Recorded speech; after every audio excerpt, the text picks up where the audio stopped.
I'm Kate. I'm an alcoholic and grateful for other programs as well. Welcome if you're joining us.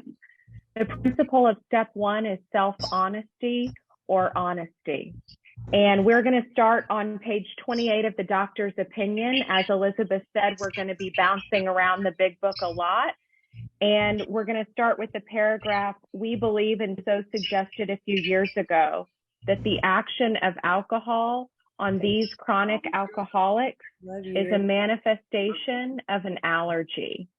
And yeah, let me see. The phenomenon of craving is limited to this class and never occurs in the average temperate drinker. These allergic types can never safely use alcohol in any form at all. This is the first time when I read this with my first sponsor, when I was counting days, that the idea was introduced to me that the way that I react to alcohol sets me apart as a distinct entity, and that there are two different classes of people with regard to drinking. It had never occurred to me that I was in a class of people that was having a different physical experience than people who I saw drinking. This was a completely new idea to me, and that it was coming from a doctor who treated tens of thousands of alcoholics, and that what he saw in treatment was there's people who respond to it this way and there's people who respond to it this way. Now we're going to flip over to page 23 in the big book. In the chapter, There is a Solution. The writers of the big book have just explained to us that once I take any alcohol into my system, something happens both in the bodily and the mental sense that makes it impossible for me to stop. I cannot stop, and that my experience drinking will confirm this. The writers of the big book say, this fact would be academic and pointless if I could manage to never take the first drink, thereby setting the cycle in motion. Therefore, the main problem of the alcoholic centers in my mind rather than in my body. So this tells me that if all I had was the fact of being a separate class of people, a separate class of drinker, that as long as I never took that first drink, I would never have the problems that come with being a member of a separate physical class of drinkers. But this is telling me that the disease that I have isn't just that my body reacts differently to alcohol. It's there is something in my mind that tells me over and over and over again that I can be like that other class of people. I can drink alcohol and have a different experience. Now we're going to go over to page 30, the beginning of More About Alcoholism. We learned that we had to fully concede to our innermost selves that we were alcoholics. This is the first step in recovery. The delusion that we are like other people or presently maybe has to be smashed. So by this point, we are in the fourth of 5 chapters on step one in our book. And we're going to continue to talk about it. But as I shared, my experience was it never occurred to me that if I had ever experienced the craving or the allergy, which Elizabeth is going to talk about, I was part of a distinct entity of persons that was completely different from the experience other people were having. It also had never occurred to me that there was something in my mind that was telling me I could drink and have a new experience. Over to you, Elizabeth. Thank you, Kate. Good job. All right, now we're going to look, I'm going to bring us back to the doctor's opinion, page 30. The bottom of the page, it talks about all these and many others have one symptom in common. The first step is that we admit we're powerless. Excuse me, what edition are we in? The 4th edition? 4th edition. 3rd edition? 4th edition. You said page 30? I believe it is, right, Kate? Because, yeah, Mm-hmm. It's the Roman Doctor's numerals. opinion, Roman numerals. Thank you, because I wasn't seeing what you guys were saying. You found it? XXX. Thank you. XXX. Triple X. We won't go there in this meeting. Okay, so here we are. All of these and many others have one symptom in common. So we're powerless over. The first step is we're powerless over. And because this workshop is open, there may be people here that are not in AA, they're in another fellowship, or you may be in AA and you have other things. So we're powerless over alcohol, can replace it with thinking, can replace it with controlling, you can replace it with cigarettes, food, whatever it is. Whatever it is for you today, right? Because 20 years ago, it might have been, I know for me, 20 plus years ago, it was alcohol. February of this year, it was food. So we're powerless over. We have one symptom in common. So regardless of what we're powerless over, we still have one symptom in common, which brings us together, the we, as a distinct entity, like Kate was talking about. And I'm a big looker upper, ask yourself, turn the statements in the book into questions so that I can see if this is true for me, because it doesn't do anything if it's true for you, for me. I have to ask myself these hard questions. So we all have one symptom in common, and for me, that kind of simplifies it. It just keeps it simple. It's distinct, and distinct means definite, noticeable, specific, and unmistakable. Am I convinced that I'm different than, let's say, a normal drinker, a normal eater, whatever the normal is? My mom clearly she got drunk once with me, and she was like, I'm never doing that again. I don't understand that, but that's not my experience. But with you guys, it's noticeable to me that we have a specific commonality. We have a specific, it's unmistakable. When I talk to another compulsive eater, it's like, boom, I get you. When I talk to another alcoholic, it's like, I get you. That I get you is the identification, which is crucial in the first step.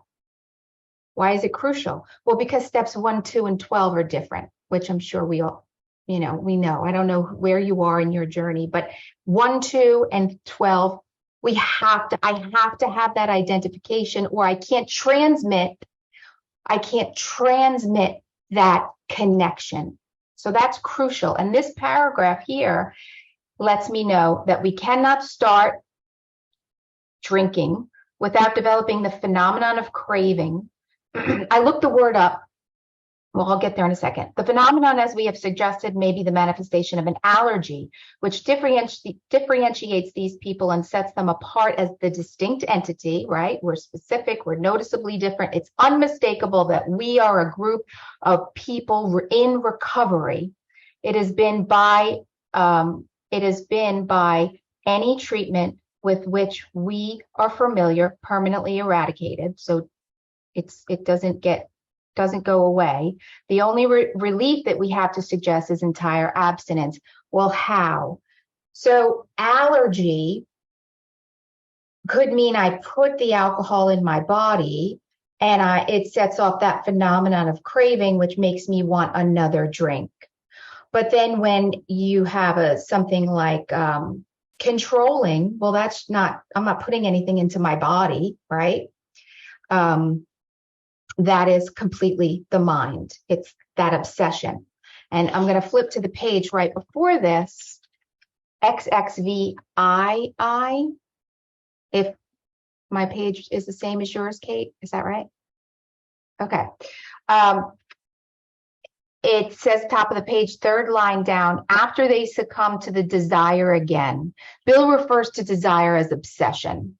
So after the thinking in my mind starts, first thought, I grab onto that thought and I don't practice one of the other principles that we're going to learn about in this workshop, I'm into the next thought. And then the thought becomes a story. And then I'm in the obsession and it's going and it's going and it's going. And I succumb to it again. As so many do. And how many times have we done this? How many times have I done this?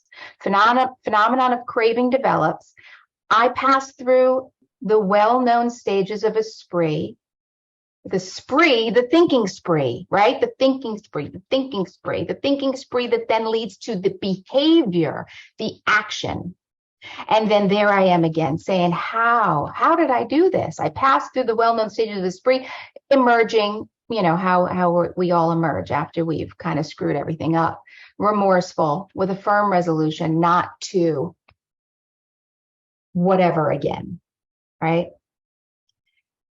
This is repeated over and over. Unless this person can experience an entire psychic change, there's very little hope of his recovery. And I looked up psychic. Psychic is we're sensitive to influences or forces of a non-physical or supernatural nature. So I have to be sensitive. We are sensitive. We learn that in the book. But I need to be sensitive to the right kind of influences. What kind of influences am I sensitive to? Is it this? Is it I have a thought and I believe it? Or is it something else? And we'll explore more of that as we move forward in this workshop. Now, I'm going to pass it over to Kate, and we're going to look at the examples that the big book gives us. We're going to turn to, I think we'll do Jim first. Jim's story on page 36, 35 to 37. So in More About Alcoholism, which a friend of ours refers to this paragraph as anatomy of a relapse, the big book authors are trying to help us figure out for ourselves if we can make this step one decision. And they give us a couple of different options. Try to start drinking and stop abruptly, and good luck. Step over to the nearest bar room. See if you can stop the behavior for a year. Many of you will probably be unable to do that, they say. But then we really feel like we can be of most service to you, they write, if we can describe what it's like in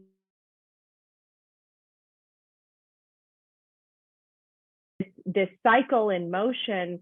I can, until I really, really can see in my own life that I live that way, with thought to thought to thought, and all of a sudden I'm in a spree and the train has left the station and I'm barely hanging on. I went for years living like that, not knowing that that was alcoholism, that the way that I thought on a moment to moment daily basis. And that's been true in sobriety. And so what we have with Jim is he's lost a business he owned and now he's just merely working there, shows up to work on a Tuesday. He's pissed off. He's resentful, which means he's blocked. So in the language of the big book, he's disturbed. Few words with the boss. He decides he's going to drive into the country. No intention, no thought of drinking. No, I'm sober now. And here's the thing about Jim. He had made a beginning. It says at the bottom of page 35, but he failed to enlarge his spiritual life. But Jim has no intention of drinking. So in Jim's mind, Jim is safe. Jim can follow his own direction and do what he wants because Jim understands himself to be an alcoholic. He vaguely senses it's not too smart to pull over and order a sandwich at a place where he used to drink, but he had much knowledge about himself.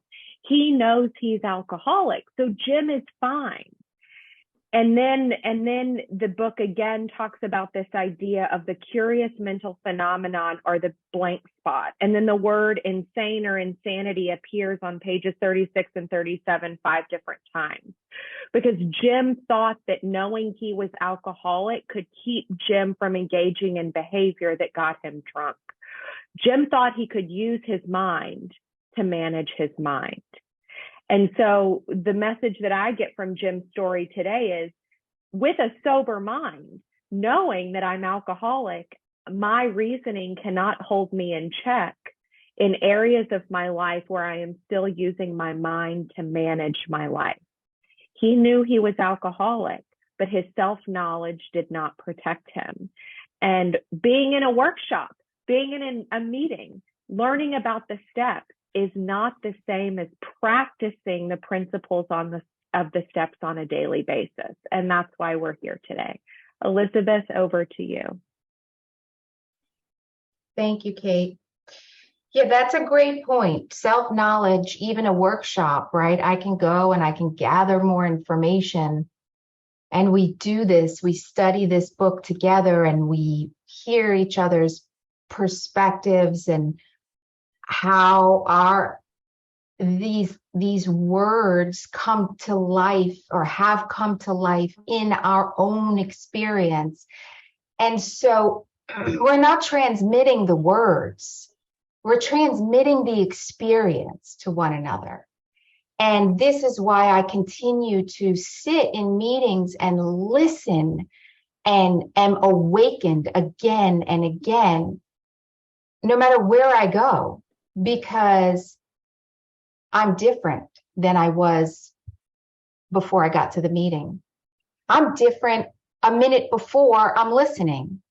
And so to live in an awakened state where I am receptive to receive this material in a way that wakes me up, that is the requirement, if you will, for me to stay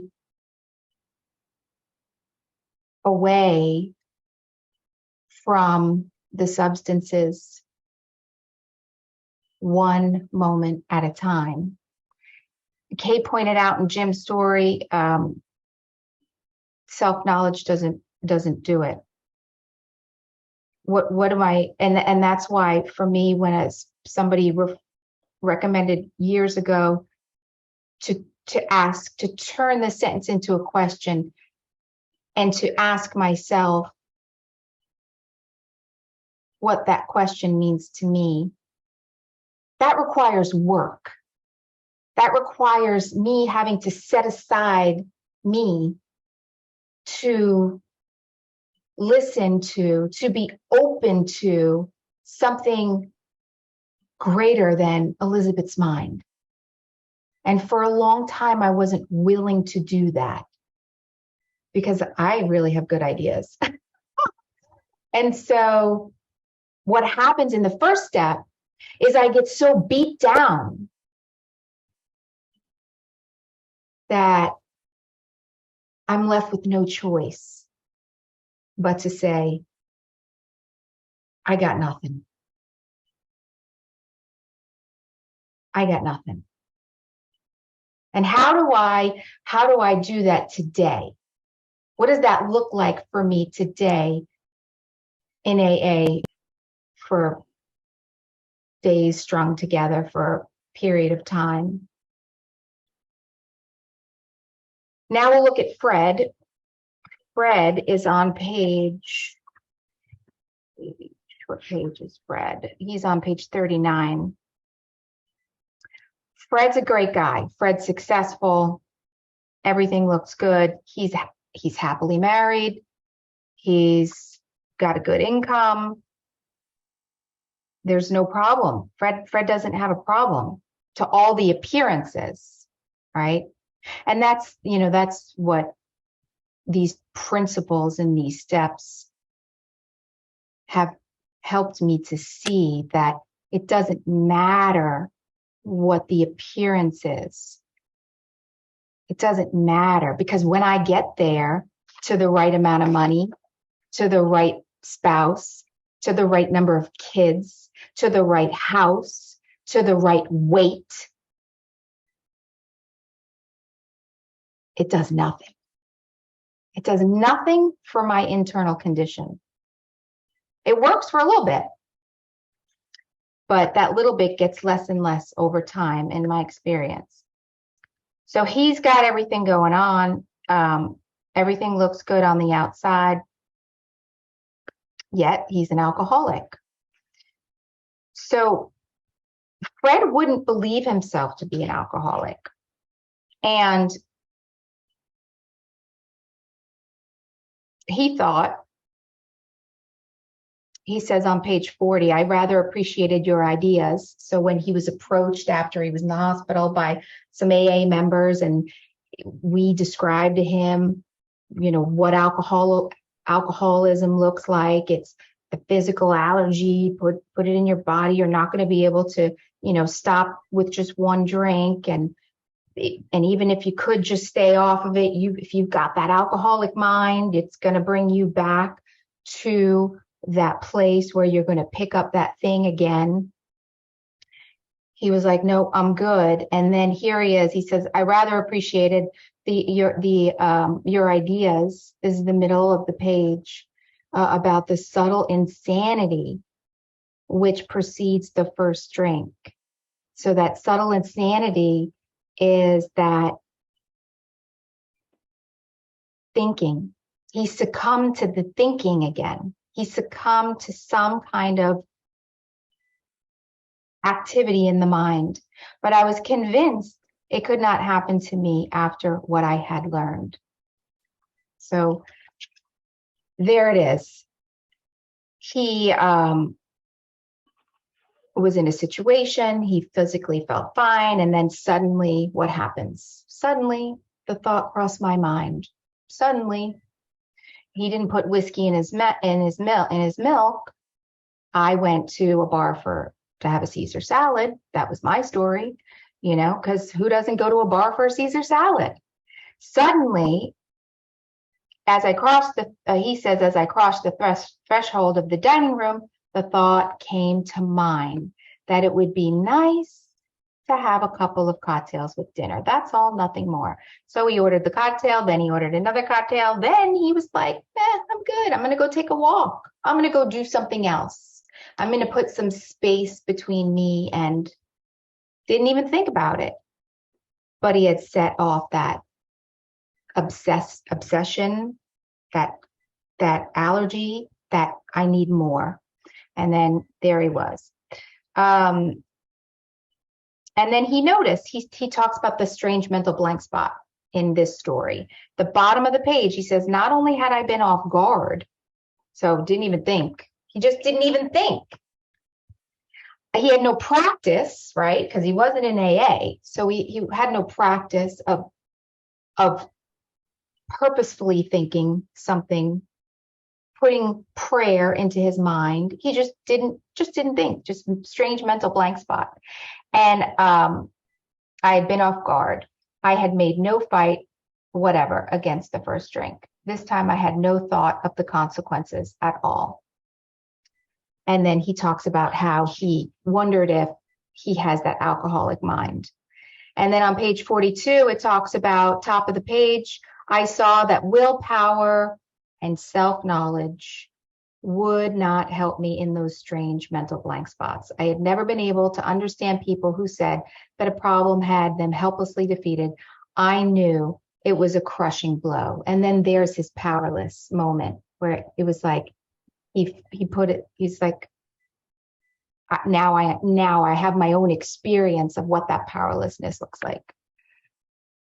Okay, so now, Kate, we're going to move to the next. We're going to look at the bedevilments. It's not technically in step 1, but we just want to ask these questions and allow you to contemplate and experience them for a moment. So we're going to move to that. Page 52. Thank you, Elizabeth. Yeah, so we've spent time on the powerlessness aspect of step 1. And now we're going to talk about, we're going to think about our unmanageability, just where we are in life today, not at the beginning of our addiction or at the end of our addiction, but I'm going to invite you to close your eyes and to locate yourself in your body. And I'm just going to ask you the questions that are on page 52 of the book for where you are in your life today. Are you having trouble with personal relationships? How do your personal relationships in your life feel right now? Family, work, partnership, strangers? Are they troublesome? Are you struggling to control your emotional nature with highs, with lows? Is it a roller coaster? What's your baseline emotional nature? Are you a prey to misery and depression? Does it feel like you're trying to escape or run away from being miserable and depressed? Are you having trouble making a living, making a life? Do you have a feeling of uselessness, like there's no purpose, like your experience doesn't mean something? Are you full of fear? Do you just have mental sprees about all of the things that could go wrong all the time that are complete fantasies? Are you unhappy? Are you unable to experience joy? Are you able to feel a sense of being a real help to other people?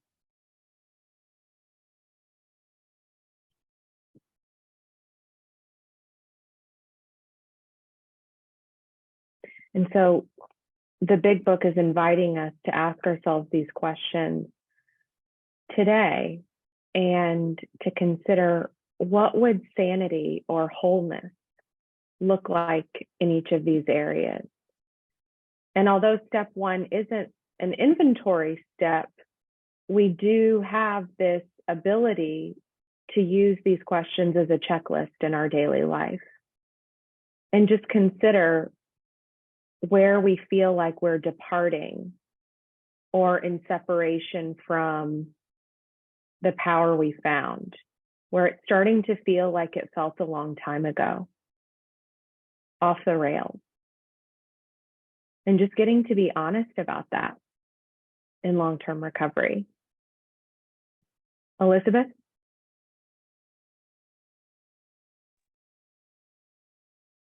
Okay, we're conceding to our innermost self what we're powerless over. And so with that, what we'll do is we're going to move into the meditation portion of the meeting, of the workshop. And each week we'll do this before we turn it over to the sharing, so that you may have your own individual experience. And so today we're going to do a contemplation meditation. And what contemplation meditation is you're contemplating something specific. I'm going to give you a question to ask yourself. And the mind's going to try to answer the question, because that's what the mind does. It's not bad or wrong. It just does that. When you become aware that you're having thoughts, answers to the question, simply notice and surrender those answers and ask the question again. More commentary will come. Surrender that. Ask the question again. You're not doing it wrong if commentary comes, because again, that's what the mind does. The mind thinks. And so we're simply contemplating, marinating in this question to see. Okay, so if Kate, you're going to time, right? We're going to do 5 minutes. And if you would get in a comfortable position, can just relax, take a few deep breaths.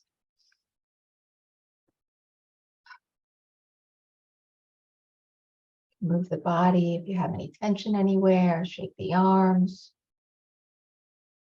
And then you can go ahead and close your eyes and contemplate the question. Are you able to control your thinking?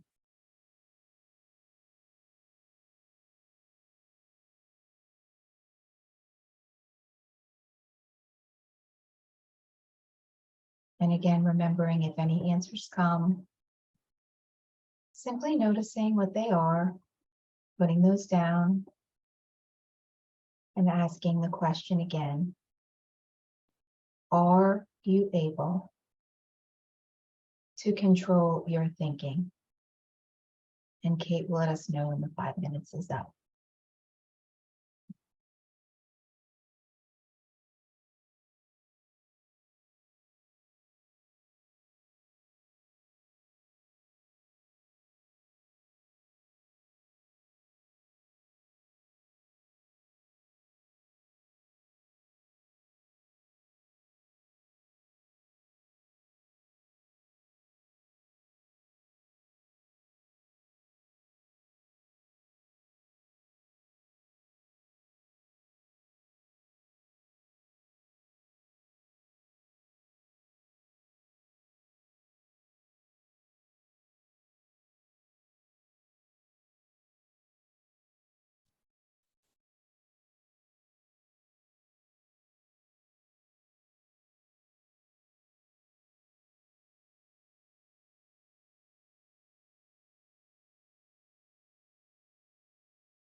That's the end of our meditation time.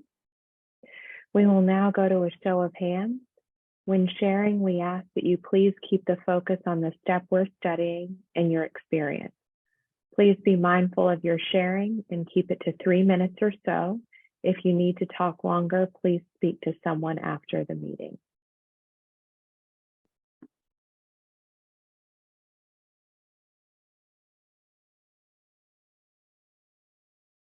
and we'll stop recording.